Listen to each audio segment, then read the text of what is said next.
Guys, आज आप सभी का स्वागत है हमारी ब्रेनी दीदी यूट्यूब प्लेटफॉर्म चैनल पर। तो आज हम लोग बहुत ही धमाकेदार ट्रिक्स सीखने वाले हैं जो आपके 10th बोर्ड एग्जामिनेशन के बहुत काम आने वाली है। तो मैं आपको बिना फालतू का बेवजह ज्ञान नहीं देने वाली, ये करो वो करो ये पढ़ो ये पढ़ो। बस मैं जस्ट 3 और 4 मास्टर टेक्निक्स बताने वाली हूँ जो आपके पोटेंशियल को अनलॉक करेंगी और आपको बहुत ही अच्छा स्कोर लाने में हेल्पफुल रहेगी। ओके, सो फर्स्ट हम देखेंगे सबसे हार्ड वाला ट्रिगोनोमेट्री। ट्रिगोनोमेट्री वो बहुत ही इजी है जब आप ये मेथड यूज़ करोगे। ट्रिगोनोमेट्री फिंगर ट्रिक क्या है मैं आपको बताती हूँ। एग्जाम में मे बी साइन 60 की वैल्यू अगर आप भूल जा रहे हैं तो पैनिक मत हो, बस अपने हाथ को देखो और समझ लो। डायलॉग था। चलो step by step hand hack देख लेते हैं। अपना बायां हाथ सामने रखें, हथेली आपकी तरफ हो, अपनी उंगलियों को एंगल दें। छोटी उंगली 0 degree, ring finger 30, middle finger 45, index finger 60, अंगूठा 90। साइन के लिए जिस एक एंगल की वैल्यू चाहिए उसके नीचे वाली उंगलियां गिने। फॉर्मूला अंडर रूट नीचे की जितनी उंगलियां हैं वो बाय 2। एग्जाम्पल के लिए हम देख लेते हैं 60 के लिए उसके नीचे 3 उंगलियां है तो साइन 60√3/2। इसमें मुश्किल से 2 सेकंड लगते हैं और आपकी ये बहुत ही काम आने वाली है। सेकंड देखेंगे केमिस्ट्री इक्वेशन बैलेंस करना। केमिस्ट्री की इक्वेशन अब तक आपको डरावनी लगती थी जब तक आपको ये सिंपल ट्रिक नहीं पता थी। ये सिंपल ट्रिक का नाम है मिनोह मेथड। हाँ, नाम थोड़ा अजीब सा है बट आपको याद रखने में बहुत ही आसानी और बहुत ईजी होगा। एम मतलब कि मेटल्स का नाम, इन्हें सबसे पहले बैलेंस करना होता है, जो कॉपर जिंक ईटीसी जो भी मेटल्स है वो। फिर आते हैं आई मतलब कि पोलीटॉमिक आयंस, मतलब कि जैसे सल्फेट है नाइट्रेट है, वैसे अगर ये दोनों तरफ है तो इन्हें ग्रुप में ही रखना अच्छा रहेगा क्योंकि उसी से बैलेंसिंग बहुत नॉर्मली और फास्ट होगा। फिर एन मतलब कि non metals, carbon sulphur etc जो भी है वो उसके बाद बैलेंस करना है। फिर ऑक्सीजन को बैलेंस करना है और सबसे लास्ट में हाइड्रोजन को। इस ट्रिक को फॉलो करने से जब तक आपके ऑक्सीजन तक नहीं पहुंचते या तो फिर ऑक्सीजन तक पहुंच जाते हैं तब तक इक्वेशन आपका बैलेंस हो चुका होता है। ये बहुत ही नॉर्मल, इजी और सिंपल ट्रिक है।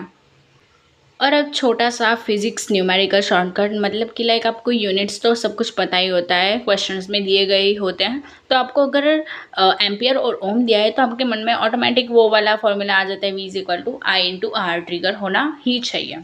ओके, वो नॉर्मल है। अब मैं आपको थोड़ा बोर्ड एग्जाम स्ट्रेटेजीज दे देती हूँ। 15 मिनट्स मतलब कि अपने बैटल को कैटेगराइज कैसे करें। AZ ये आपको 100% आता है। सबसे पहले इन्हें लिखें, मतलब कि सबसे इजी क्वेश्चन पहले लिखें, बाकी सबको मॉडरेट हो उनको साइड में रखें। सबसे पहले इजी वाले जल्दी जल्दी ख़त्म कर देना है। फिर मीडियम होते हैं जो कॉन्सेप्ट में थोड़ा मतलब आपको पता है बट कैलकुलेशन में थोड़ा प्रॉब्लम होता है तो उसको मीडियम में रखें। फिर आते हैं हार्ड क्वेश्चंस। शुरुआत में उन लोग को देख के आप थोड़ा हाइपर मत होना क्योंकि हार्ड वाले होंगे वो लास्ट में आपको आ ही जाने वाले हैं, क्योंकि ईजीएस्ट सबसे माइंडसेट आपका बहुत ही अच्छा रहेगा तो बहुत अच्छा रहेगा, ठीक है। फिर आते हैं प्रेजेंटेशन ही सब कुछ है, एवरीथिंग, वो सब मैं आपको बकवास नहीं करने वाली। ओके, आपको अपनी गलतियाँ बता देती हूँ जो आपको नहीं करना है। गंदी तरीके से काटना, मतलब कि जो ऐसे लिख के ऐसे पैंट से ऐसे लीटे लीटे कर देना वो अच्छी बात नहीं है। सिर्फ एक लाइन एक अंडरलाइन कर दो चलेगा। फिर यूनिट्स भूल जाना। हाँ, यूनिट मत भूलना। अगर आप फोर्स 15 एन की जगह आप फोर्स 50 ही लिख के आते हो तो आपका नंबर कट सकता है। फिर आता है क्वेश्चन खाली छोड़ना। आपको क्वेश्चंस खाली नहीं छोड़ने हैं, आपको पूरे आंसर लिखना है। तो आप ये गलतियाँ भी बिल्कुल मत करना, उसके भी मार्क्स कट सकते हैं।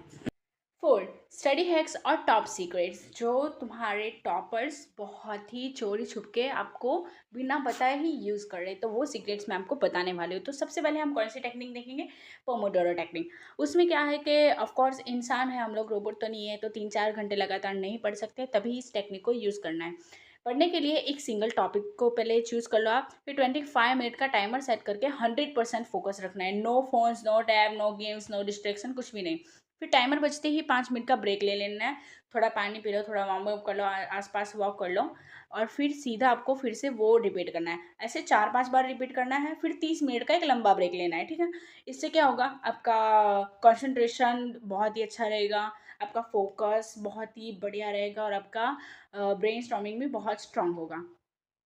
फिर हम देखेंगे एक्टिव रिकॉल मतलब कि शैडो कॉल टेक्निक। उसमें क्या होता है मैं आपको दिखा देती हूँ कि बार बार पढ़ने की बजाय एक बार पढ़ें, किताब बंद करें और उस कॉन्सेप्ट को अपने कमरे में खड़े किसी काल्पनिक यानी कि इमेजिनेशन 5 साल के बच्चे को जैसे ज़ोर से समझा रहे हो वैसे अपने आप को समझाना है। अगर आप अटकते हो तो किताब को खोलो और उसको स्पेसिफिक पार्ट को पहले चेक करो, फिर किताब बंद करो और फिर भी ना समझ आए तो फिर से अपनी किताब खोल के देख सकते हो। इससे आपकी मेमोरी बहुत ही बनती है और बहुत अच्छा आपको फील होने लगता है और एक कॉन्फिडेंस जनरेट होता है अपने अंदर। फिर आएंगे हम लोग फाइनलमेंट टेक्निक। उसमें क्या होता है कि यह एक जीनियस फिजिक्स के नाम पर है। एक खाली पेपर पर कॉन्सेप्ट का नेम लिखे। अब आसान और सिंपल भाषा में उस कॉन्सेप्ट को एक एक्सप्लेन करते हुए तुमको लिखना है। अपनी गलती आप पहचान कर वापस उस बुक को पढ़ना है, फिर वापस से वो बुक को बंद करके अपने वापस से वो लिखना है। इससे क्या होगा, आपका मेमोरी पावर भी बढ़ेगा और बहुत ही अच्छा रहेगा ये सब चीज़ों के लिए। मैं आपको बता देती हूँ पीवाई किस क्यों ज़रूरी है। पीवाईक्यू सॉल्व करते ही आपको एक लिटरली एग्जामिनर का दिमाग पढ़ रहे हो ऐसा होता है। मतलब कि आपको थोड़ा थोड़ा कॉन्सेप्ट क्लियर होने लगता है कि हाँ इस तरह से पूछ रही, उस तरह से पूछ रही, उस हिसाब से। सब्जेक्ट वाइज पीवाईक्यू स्ट्रेटेजी मतलब कि लाइक मैथ्स है तो सरफेस एरिया, वॉल्यूम और ट्रिगोनोमेट्री के लॉन्ग आंसर्स वाले सवालों पर फोकस करें और लॉजिक हर साल सेम रहता है, ये आप जान लो। साइंस में लाइट चैप्टर्स, रे डायनेमिक्स, मैग्नेटिक फील्ड लाइंस और एक्सट्रैक्शन ऑफ मेटल्स 3 से 5 मार्क्स के लिए गारंटेड है। फिर सोशल साइंस में मैप वर्क, पिछले 5 साल के मैप्स की प्रैक्टिस, ये लिटरली फ्री के मार्क्स हैं जो आपको इंतज़ार करना है। ओके, ये फाइनल ग्राइंड्स था। ओके, तो मैंने आपको सब कुछ बता दिया है और जाओ और फोड़ दो सारे पेपर। हम तुम्हारा इंतज़ार कर रहे हैं। मिठाई खिलाना मत भूलना। Bye bye.